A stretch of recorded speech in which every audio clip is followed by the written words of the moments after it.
Assalamualaikum warahmatullahi wabarakatuh. Perkenalkan, kami dari kelompok 1 golongan A. Kami di sini akan menjelaskan tentang materi mengenai digital ethics. Kelompok kami diantaranya yaitu yang pertama Ilham Muhammad, yang kedua Farhan Abdullah, yang ketiga Liza Indarwati, yang keempat Rehan Nanda, yang kelima Ferdiatus Soliha, yang keenam Nadia Ayu Safitri, dan yang ketujuh yang terakhir Eka Yulistianingsih.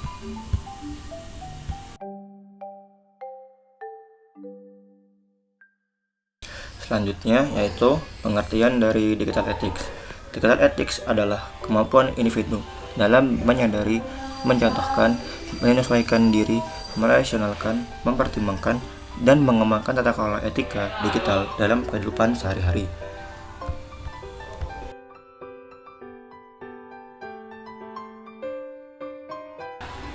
Selanjutnya yaitu merupakan tujuan digital ethics.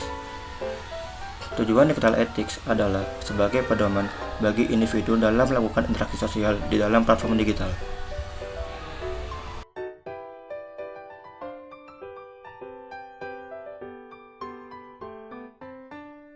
Etika dan etiket dalam berkomunikasi. Yang pertama, jujur tidak berbohong. Yang kedua, bersifat dewasa tidak kekanak-kanakan. Yang ketiga, lapang dada dalam berkomunikasi. Yang keempat, menggunakan panggilan atau sebutan orang yang baik. Yang kelima, menggunakan pesan bahasa yang efektif dan efisien.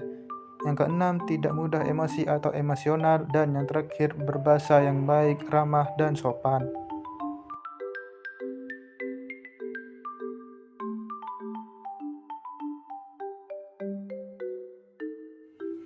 Waspada konten negatif.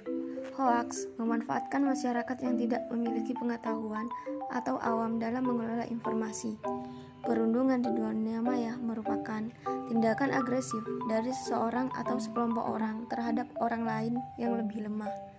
Ujaran kebencian adalah ungkapan atau ekspresi yang mengajurkan ajakan untuk mendiskreditkan, menyakiti seseorang atau sekelompok orang dengan tujuan membangkitkan permusuhan.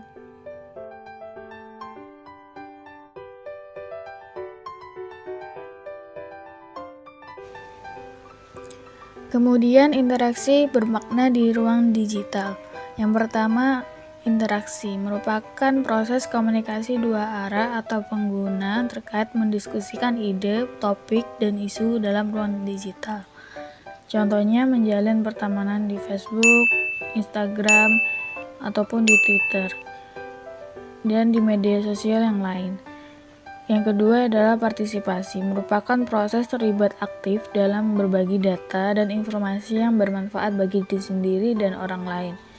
Contohnya yaitu kampanye dari jaringan pegiat literasi digital dengan membuat poster berbagai pesan, salah satunya protokol kesehatan, yang kemudian dicetak dan ditempel di tempat-tempat umum.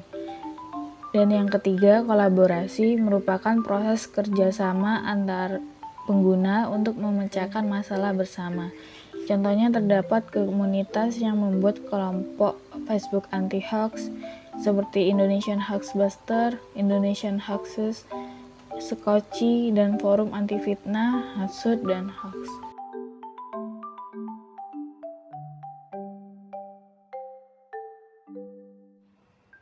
Selanjutnya yaitu interaksi dan transaksi dengan bijak.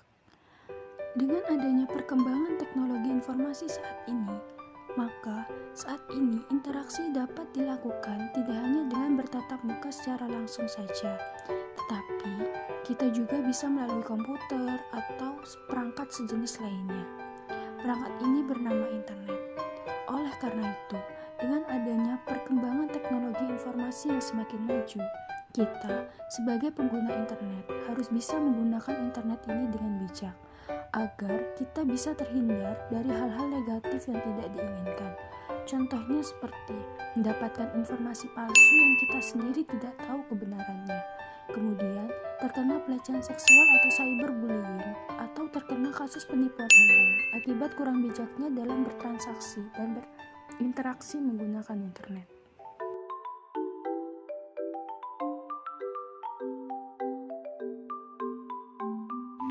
Baik, yang selanjutnya Dampak pelanggaran berkembangnya media digital yang mempercepat arus informasi telah menambah bentuk pelanggaran dari segi etika.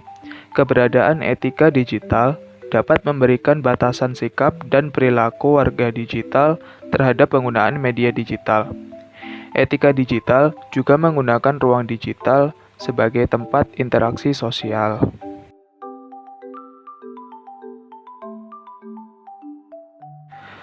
Tidak adanya penerapan atau terjadinya pelanggaran terhadap etika digital akan menghasilkan tindakan kejahatan antara lain perundungan, berita bohong, dan ucapan kebencian di dunia digital.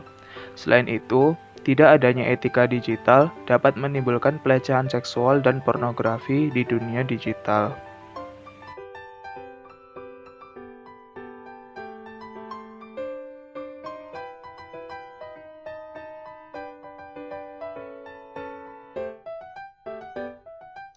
Selanjutnya, contoh digital etik. Yang pertama, menggunakan bahasa sopan dan santun saat berkomentar di media sosial. Yang kedua, menghormati waktu dan bandwidth orang lain, serta membagikan ilmu dan keahlian yang positif. Yang ketiga, hindari penyebaran sara dan aksi kekerasan. Demikian pemaparan materi tentang digital etik. Semoga bermanfaat dan menambah wawasan tentang etika digital. Sekian, terima kasih. Wassalamualaikum warahmatullahi wabarakatuh.